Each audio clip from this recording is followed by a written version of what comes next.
Hello everyone, welcome back to our channel test together. हम कर रहे हैं प्रोनाउन। इससे पहले हमने पर्सनल प्रोनाउन किया है और जिसने नहीं देखा है वो जाकर देखें। एक्चुअली ये जो हम टॉपिक कर रहे हैं ये DELED फर्स्ट ईयर का है और इसमें क्वेश्चन पूछा जाता है प्रोनाउन के बारे में। तो वो जो प्रोनाउन के बारे में जो क्वेश्चन पूछा जाएगा या तो वो 8 मार्क्स का पूछा जाएगा या फिर वो 5 मार्क्स का पूछा जाएगा या फिर वो 2 मार्क्स का पूछा जाएगा। जब आपसे 2 मार्क्स का पूछा जाएगा तो आपसे सीधा पूछेगा कि ये प्रोनाउन क्या है। उसमें आपको सिर्फ प्रोनाउन की डेफिनेशन लिखनी होती है और आप उसके टाइप्स लिख देंगे। जो भी आपके जो 7-8 टाइप्स हैं जो भी आपके बुक्स में दिए गए हैं, डिफरेंट बुक में डिफरेंट टाइप दिए होते हैं। किसी में 7 हैं, किसी में 8 हैं, किसी में 9 भी हैं। ठीक है, यहाँ पर तो हम 8 की ही बात करेंगे क्योंकि जनरली 8 टाइप्स ही दिए जाते हैं। और इसके साथ ही जब आपको 5 मार्क्स का पूछता है तो आपको 5 मार्क्स में क्या करना होता है कि आपको कुछ खास प्रोनाउन पूछ लेते हैं जो भी उनकी डिमांड होती है, तो आपको उनके बारे में बताना होता है। थोड़ा एग्जांपल देके अच्छे खासे 2-3 एग्जांपल देके आपको बताना होता है। और साथ ही जब 8 मार्क्स में पूछा जाएगा तो आपको 7 या 8 जो भी जितने भी आप लोग प्रोनाउन कर रहे हैं वो आपको पूरे के पूरे क्लियरिफाई करने होते हैं अपने, क्योंकि देखो जैसा आपका मार्क्स होगा उसके अकॉर्डिंग ही आपको अपना आंसर बनाना होता है। तो यहाँ पर जो हम कोशिश कर रहे हैं ना, यहाँ पर हम ये कोशिश कर रहे हैं कि आपको चाहे 2 मार्क्स का पूछा जाए या आपका 5 मार्क्स का या फिर आपका 8 मार्क्स का, आप सारे उसको क्लियर करके चलो। अब देखो ऐसा तो होगा ना कि मैं एक एक करके आपको बताऊंगी, आप पूरा ही कवर कर लो और फिर उसको अपने अकॉर्डिंगली आप उसका आंसर दे पाओ। तो यहाँ पर बात हुई क्या थी, मैं आपको एक बार और फिर से दोहरा देती हूँ क्योंकि कुछ लोग नहीं भी जुड़ सकते हैं। आप लोगों के एग्जाम अब नज़दीक ही हैं, जून जुलाई में आपके एग्जाम हो जाएंगे। तो हमने इससे पहले मतलब ये 2-3 वीडियो करने से पहले हमने आपका प्रीवियस क्वेश्चन पेपर सॉल्व किया था इंग्लिश का। तो उसमें हुआ क्या था कि कुछ ग्रामर के क्वेश्चन आए थे, जैसे कि 2-2 मार्क्स के 6 मार्क्स के आपके क्वेश्चन थे। वही ग्रामर के क्वेश्चन उठा के आपको 5 मार्क्स या 8 मार्क्स में भी उसने पूछ दिया। तो अब हमको करना क्या है, देखो कोई रटने वाली चीज़ तो है नहीं है, ग्रामर को तो समझना है। तो हम लोगों ने ये डिसाइड किया था कि भाई हम जो हमारी यूनिट है ग्रामर वाली उसको हम एक साथ ही कर लेंगे। तो फिर आप वहाँ से क्वेश्चन उठा के कर सकते हो। और दूसरी मोस्ट इम्पोर्टेंट बात यह है कि आपकी बुक में जिस तरह से ग्रामर को बताया गया है आप उस तरीके से बिल्कुल भी आंसर नहीं कर पाएंगे, बिल्कुल भी सॉल्व नहीं कर पाएंगे। तो यहाँ जो हम लोग कर रहे हैं ना, वो पूरा उसको उस ग्राफ से बना के चल रहे हैं कि जैसा कि आप उसको आंसर दे सकें।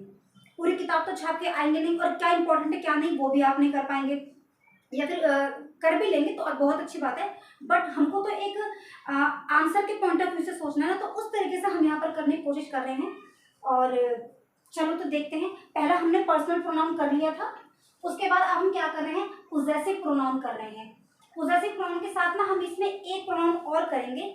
आप चाहो तो कर सकते हो, ठीक है, थोड़ा सा आपको एक्स्ट्रा पता चल जाएगा। और अगर आप सिर्फ और सिर्फ आपको एग्जाम ही क्लियर करना है तो आप उसको स्किप भी कर सकते हो। उसको वो जो मतलब इसके साथ जो मैं बता रही हूँ उसको बताने में बस मुझे 2 मिनट लगेंगे, ठीक है। तो अच्छा है, आपको एक्स्ट्रा नॉलेज हो जाएगी।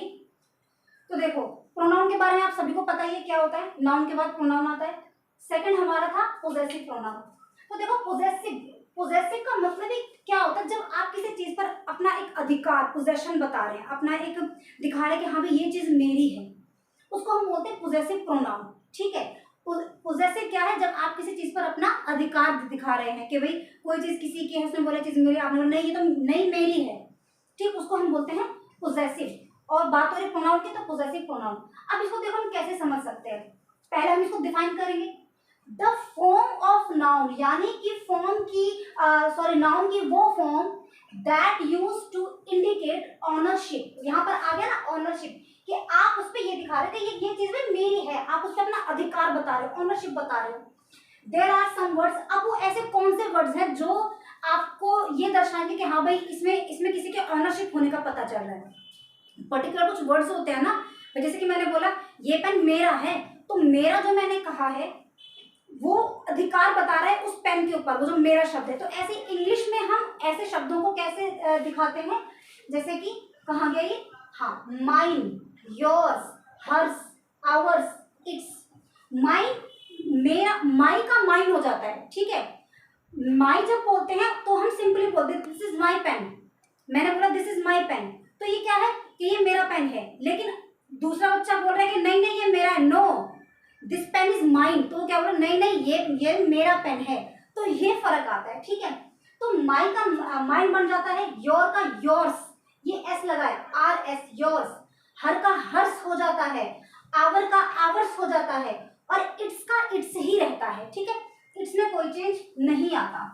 अच्छा, अब देखो आपको इतना डेफिनेशन देने के बाद आपको फिर एक छोटा सा चार्ट बना के दे देना है। देखो ये चार्ट वगैरह थोड़े बना के दे देते हो ना, तो टीचर का ना हेडेक खत्म हो जाता है, उसको पता चल जाता है कि बच्चे को जानकारी है। तो इसके आंसर के साथ ज्यादा छेड़छाड़ मत करो, ज्यादा खेलो मत, और बच्चे को जानकारी वो आपको फिर पूरे के पूरे 2 मार्क्स 5 मार्क्स 8 मार्क्स जो भी बनते हैं ना, आपको देके आगे निकल लेता है। तो कोशिश क्या करो कि जितना हो सके आप डायग्राम्स के थ्रू चीजों को समझा दो। इससे क्या होता है, आपका समय भी बचता है और टीचर के ऊपर अच्छा इंप्रेशन भी पड़ता है और आपको फुल मार्क्स मिलते हैं। तो देखो क्या है, तो पहले आप लिखेंगे पोजेसिव। देखो मेरे पास यहाँ जगह ठीक ठाक बचती नहीं है, इसलिए मेरे को ऐसा थोड़ा ना खिचड़ी पकानी पड़ती है। बट आप अपने उसका जो भी आपका जो पेपर होगा जिसपे भी आप अपना आंसर करेंगे, उसका अच्छे से यूज करना, बड़े सुंदर तरीके से। तो इसके बाद आप इसको नीचे लिखेंगे, ये वाला पोजेसिव। तो पोजेसिव प्रोनाउन में आप भाई ऐसे अच्छे से दर्शा देना, ठीक है। माई का क्या हो गया, माइन। योर का क्या हो गया, योर्स। आवर का क्या हो गया, आवर्स। देयर का क्या होगा, देयर्स। हीज का क्या हो गया, हीज। अब देखो हीज का हीज ही रहेगा, ठीक है, उसमें कोई चेंज नहीं होगा। हर का क्या हुआ, हर्स। इट्स का क्या हुआ, इट्स। तो इट्स में और आपके हीज में कोई चेंज नहीं होता, वो दोनों सेम ही होते हैं। यहाँ तक बात क्लियर हो गई। अच्छा, अब देखो अब आते हैं एक छोटे एग्जाम्पल पर, और जिसमें मैंने थोड़ा फ्रेज ले लिया है, तो फ्रेज के थ्रू आपको बात समझ आ जाएगी। अब देखो इसमें क्या लिखा। अब इतना करने के बाद फिर आप नीचे लिखना, जैसे मैंने कर दिया ना, ऐसा बिल्कुल मत करना, बहुत गंदा लगेगा नहीं तो देखो क्या लिखा है। उसके बाद आप इसके फिर नीचे लिखना, ठीक है ना, बार बार बोल रही हूँ मैं। क्या लिखा है, दिस इज माई पेन। अब सपोज करो 2 लोग हैं, आपस में बात कर रहे हैं, एक ने कहा this is my pen. This, अब दूसरा बोल रहा है कि भाई दूसरे को लग रहा है कि तो मेरा पेन अपना बना रहा है, तो कह रहा है दिस पेन इज माइन। क्या बोल रहा है वो, दिस पेन इज माइन। अब देखो ये क्या था, जो हमारा जो ये वाला पेन था, ये पहले ही कहाँ था, यहाँ था। ये जो ऑब्जेक्ट था ये इधर आ गया, यहाँ से यहाँ आ गया, यानी कि दिस के डायरेक्ट बाद ही आपका ऑब्जेक्ट है, क्योंकि किस पर अधिकार जताया जा रहा है, ऑब्जेक्ट पर अधिकार जताया जा रहा है। तो इसलिए पहले उसने ऑब्जेक्ट को पहले रखा। यहाँ पर पहले नॉर्मली बोल रहा है कि दिस इज माई पेन, कि ये पेन तो मेरा है। फिर वो बोल रहा है अच्छा ऐसे कैसे भी तुम्हारा है, ये तो पेन मेरा है।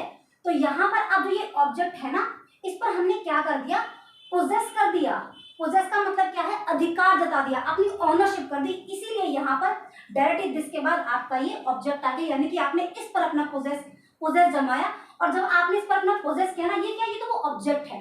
तो इस ऑब्जेक्ट पर पोजेस कौन से शब्द से पता चल रहा है, इस माइन से पता चल रहा है, ठीक है, इस माइन से पता चल रहा है। तो दिस पेन इज माइन, पहले नॉर्मल था दिस इज माई पेन, यहाँ पर क्या हुआ, दिस पेन इज माइन, कि ये तो मेरा पेन है, ठीक है, अपना मत बनाओ, कहीं ना कहीं कुछ ऐसा आपका पोजेस जाता है।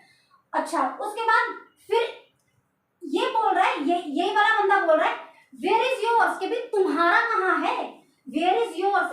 तो अब ये जो देखो योर्स है ना, यहाँ पर भी वो थोड़ा सा उस ऑब्जेक्ट की तरफ प्रेशराइज करके बोल रहा है कि वो पेन कहाँ है। अगर देखो मैं बोलती योर नहीं लगेगा, योर्स लगेगा। क्यों, क्योंकि यहाँ पर उस ऑब्जेक्ट को पोजेस दिया जा रहा है, यानी कि उस पर बल दिया जा रहा है, ठीक है। ये ऐसा तो नहीं कहा ना where is your pen, where is your, कहने को कह भी सकते हैं, ऐसा नहीं है कोई जबरदस्ती कि भाई यही कहना है, बट वो एक भाव की बात होती है, वो एक बात की बात होती है, ठीक है। अभी बोल रहे वेयर इज योर्स, कि भाई तुम्हारा कहाँ है, क्योंकि होता है ना, देखो ये जो इंग्लिश पीपल होते हैं ना, इन लोगों के पास कहीं ना कहीं भावनाएं बड़ी कम होती है। तो ये हम लोग तो अपने बोलने के तरीके से ही, अपने बोलने के लिहाज से ही अपनी भावनाओं को व्यक्त कर देते हैं, ठीक है। बट अंग्रेज जो होते हैं ना, जो इंग्लिश मैन होते हैं, ये क्या करते हैं, ये शब्दों के माध्यम से ही अपना सब कुछ बताते हैं। तो अब ये कैसे बोलेंगे, वेयर इज योर्स, ठीक है, वेयर इज योर्स पे वो तुम्हारा कहाँ है, तुम मेरा पेन ले रहे हो, तुम्हारा कहाँ है, ठीक। उसके बाद एक लिया है मैंने दैट स्कूल इज आवर्स, कि ये स्कूल हमारा है, ठीक है, या फिर इसको ऐसा समझ लो ये है हमारा स्कूल है। कुल मिला के आप तो चाहे हमारा को बीच में रखो, चाहे हमारा को बाद में रखो, लेकिन इंग्लिश के पॉइंट ऑफ व्यू से तो हम तो अपनी बात टोन से बता देंगे कि हम क्या कह रहे हैं। बट इंग्लिश में जब आप देखेंगे ना आवर्स, तो इसमें क्या पता चल रहा है कि वो पोजेस दिखा रहा है, यानी कि अपना एक ऑनरशिप दिखा रहा है। दैट इज हर्स, और ये उसका है। दैट स्कूल इज आवर्स, ये स्कूल हमारा है। दैट इज हर्स, और ये उसका है। यहाँ पर हर्स किसके लिए यूज होता है? गर्ल के लिए या फिर फीमेल के लिए, ठीक है। विच स्कूल इज योर्स, तुम्हारा कौन सा है, ठीक है। अब यहाँ पर भी वो अधिकारी बताया कि वो स्कूल, तुम्हारा वाला स्कूल कहाँ है, ठीक। आई बात समझ में? जैसे कि देखो, इसको ऐसे समझ लो, यह है मेरा पेन है। अच्छा, आप ना हिंदी भी लिख सकते हो। डीएलएड जब आप आंसर बनाते हो ना, तो आप उसको हिंदी से भी समझा सकते हो। ऐसा बिल्कुल मत समझना कि भाई ये मैंने हिंदी क्यों लिख दिया, फिर क्या है। आप बिल्कुल टोटली लिख सकते हो। इनफैक्ट टीचर को अच्छा लगेगा। ये मत सोचना पूरा कि हिंदी में चेप दो, बस एक समझाने के तरीके से। आप अपनी बुक में देखोगे ना, तो आपको अपनी बुक में भी ये हिंदी मिलेगा बहुत ज्यादा, लेकिन पूरा नहीं है। बिल्कुल 50-50 का रेशो भी मत रखना। 10% आप हिंदी यूज कर सकते हो एक उदाहरण के तौर पर, एक समझाने के तौर पर। जैसे कि मैंने यहाँ पर लिखा, देखो यह मेरा पेन है, यह पेन मेरा है। अब यहाँ पर यहाँ दबाव लगा है, ठीक है। यह पेन मेरा है। I hope you clear now. और जैसे कि this is our house, this is our house. अब ये पोजेसिव प्रोनाउन नहीं है, ये सिंपल प्रोनाउन है। This is our house. अब ये क्या बोल रहा है? दिस हाउस इज आवर्स, ठीक है। ये सॉरी, हाँ, दिस। अब देखो यहाँ पर क्या है? आवर है, OUR आवर, और यहाँ पर क्या हो गया? Ours. This is our house, this is our house, ठीक। This house is ours. हाँ, तो इतना हुआ होगा क्लियर। उसी तरीके से दैट इज हर्स, ये उसका है। दैट हर्स हाउस, या फिर ये उसका घर है। तो यहाँ पर क्या है? यहाँ पर जो ऑब्जेक्ट था उसको नहीं बताया, बट आप ऑब्जेक्ट को भी बता सकते हो। तो ये मत सोचना कि भाई यहाँ पर हाउस कहाँ उड़ गया, उसकी मर्जी, उसने नहीं बताया। समझने वाला समझ रहा है कि दैट इज हर्स। दो लोगों के बात में बातचीत हो रही है ना, तो एक को पता है घर की बात हो रही है, लेकिन आप ऑब्जेक्ट को भी हाईलाइट कर सकते हो, दैट हर्स हाउस। तो आपने समझ लिया होगा कि एस लगने से क्या होता है, या फिर पूरा भी ऐसा नहीं कि भाई माई का माइन हो गया, योर का योर्स हो गया, ठीक है। इट्स का इट्स ही रहेगा, हीज का हीज ही रहेगा, देयर का देयर्स होगा। तो ऐसा करने से क्या होता है, वर्ड्स में किसी भी सेंटेंस में पोजेस होने का आपको पता चलता है, ठीक। उसके बाद फिर एक हमने अगला किया है, पोजेसिव प्रोनाउन हुआ। एक हमने किया रिफ्लेक्टिव प्रोनाउन।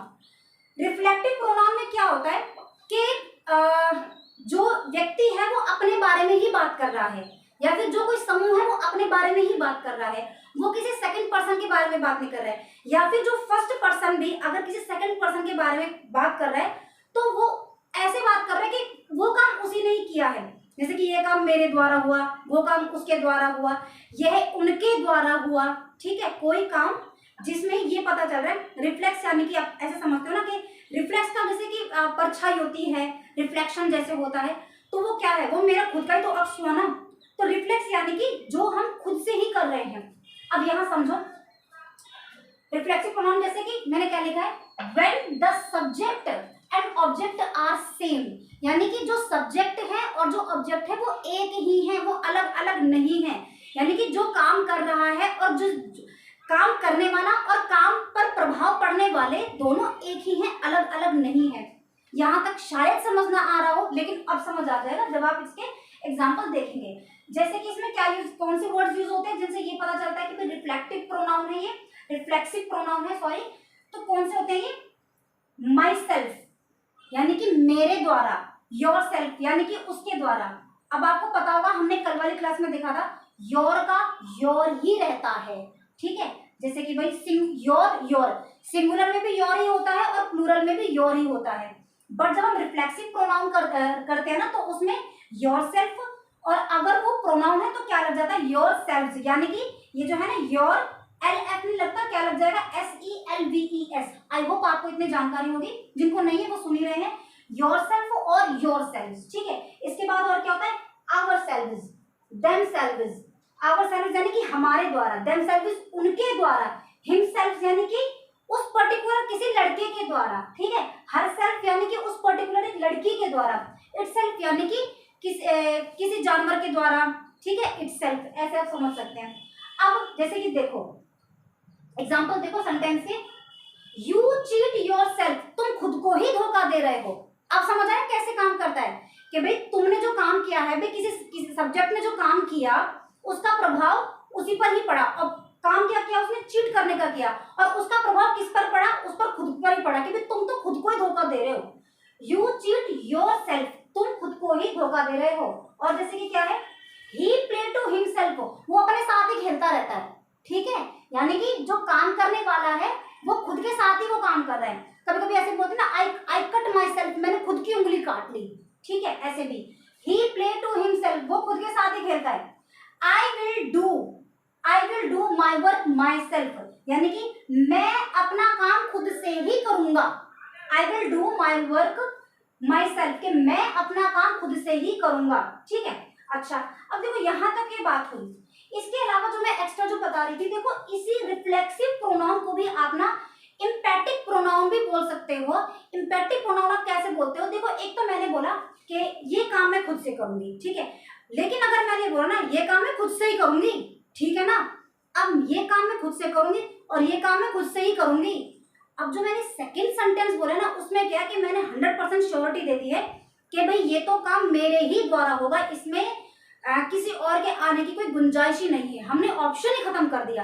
तो जब इस तरह से हम बात करते हैं तो उसको हम बोलते हैं इम्पैटिक प्रोनाउन। और जब इम्पैटिक प्रोनाउन को हमको बोलना होता है तो थोड़ी बात चेंज हो जाती है। होता क्या है कि जो your self, her self, my self है ना, वो क्या होगा, बिल्कुल सब्जेक्ट के तुरंत बाद आ जाएगा। जैसे कि यहाँ पर I myself do my work, कि मैं मेरा काम खुद से ही करूंगी।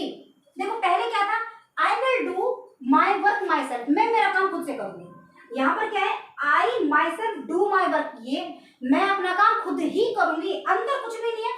पहले ये जो माई सेल्फ था, यहाँ पर लास्ट में आपको देखने को मिल रहा था। और यहाँ पर क्या हुआ है, इम्पैटिक प्रोनाउन में क्या होता है कि बिल्कुल सब्जेक्ट के तुरंत बाद आप रिफ्लेक्सिव प्रोनाउन को दिखाते हो। जो भी आपका योर सेल्फ है, ही सेल्फ है, हर सेल्फ है, जो भी सेल्फ है, उसको आप सब्जेक्ट के तुरंत बाद दिखा दोगे और डू माई वर्क, ठीक है। यानी कि जो यहाँ पर जो वर्क था वो डायरेक्ट इसके लास्ट में चला जाता है, एक ऑब्जेक्ट की तरह काम कर रहा है। बट इसमें ऑब्जेक्ट और सब्जेक्ट एक ही होते हैं, एक ही एंटिटी होती है। उसी तरह देखो, यू योरसेल्फ विल सी, तुम ये खुद से ही देखोगे। अब यहाँ पर ये देखो, ये योरसेल्फ यहाँ आने से इंग्लिश लैंग्वेज में इतना समझो कि ये यू विल सी योरसेल्फ, भाई मैं तो इसको ऐसे कर रही हूँ, देखो मैं तो इसको ऐसे कर रही हूँ कि यू विल सी योरसेल्फ, भाई मैं तो इसको ऐसे कर रही हूँ, यू विल सी योरसेल्फ, कि तुम खुद से देखोगे। बट जब मैंने इस योरसेल्फ को यहाँ लगा दिया, इससे क्या पता चल रहा है कि मैंने बहुत ज्यादा दबाव बना के कहा है कि यू योरसेल्फ विल सी, ये तो तुम खुद से ही देखोगे, यानी कि कोई और नहीं देखेगा तुम्हारे अलावा। अगर तुमने किसी और को बिठा दिया तो तुम पिट जाओगे, कुछ ऐसा भाव प्रकट होगा, ठीक है। शी हरसेल्फ टोल्ड हिम, उसने उसको ही कहा है। मान लो दो लोग बात कर रहे हैं आपस में और वो कह रहा है कि अच्छा तू मुझे ये बात बता रही है, हो सकता है ये झूठ हो। तो बोल रही है अरे नहीं नहीं ऐसा कैसे झूठ है, उसने ये बात उसको खुद को बताई है। भाई ये जो बात हो रही है ना, जो मैं तुमको बता रही हूँ, ये बात तो उन दोनों के बीच में खुद से ही बताई गई है, यानी कि कहीं ना कहीं कोई पक्का सबूत है। शी हरसेल्फ टोल्ड हिम, ये बात उसने उसको खुद से कही है, यानी कि कोई तीसरा चौथा बंदा नहीं आया है। जैसे हम बोलते हैं ना कि हम ना किसी के कहे पे नहीं मान चलते हैं, हम जब खुद सुनते हैं। तो अब भाई मैंने किसी को, देखो ऐसे समझो, मैंने किसी को कोई बात बताई, अब मैंने उसको बोला कि देखो मैंने खुद ने अपने आंखों से सुना है मैंने अपनी आंखों से देखा है, ठीक है, और कानों से सुना है, तब जाके मैं बात बोल रही हूँ, किसी की ना कहीं सुनी बात नहीं कह रही हूँ मैं।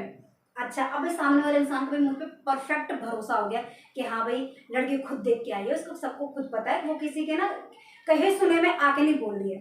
अच्छा भाई मैंने कह दी इसके बाद, अब ये जो व्यक्ति जिसको मैंने बात बोली है ये जाके किसी और को बोल रहा है। अब वो उसको कह रहा है अच्छा तुझे बड़ा पता है कि भाई ये बात तो सच बोल रही, तो वो ये कहे ऐसी बात है। शी हरसेल्फ टोल्ड हिम, कि उसने खुद से ही उसको ये बात बताई है, ठीक है। ऐसे ये चल रहा है, थोड़ा सा ये टेढ़ा हो गया। अगर आपको लग रहा है ना कि क्या बात हो रही है, आप इसको छोड़ देना, आप तो यहाँ तक ही रखना। वैसे भी इम्पैक्ट तो मतलब इतना जरूरी भी नहीं है, बट मैंने बता दिया, बोलोगे 1 मिनट 2 मिनट बोला था और कहानी खींच दी। खैर ये इजी था, इसमें कोई इतनी बड़ी बात नहीं थी। और इसके बाद 3 और कर लेंगे, ठीक है, और फिर ऑलमोस्ट 3 या 4 कर लेंगे एक साथ, वो बहुत ईजी है। फिर आपका ये प्रोनाउन तो हो जाएगा, फिर आपका नरेशन वगैरह फिर डायरेक्ट इनडायरेक्ट देखेंगे, ठीक है ना। तब तक के लिए thank you and good bye.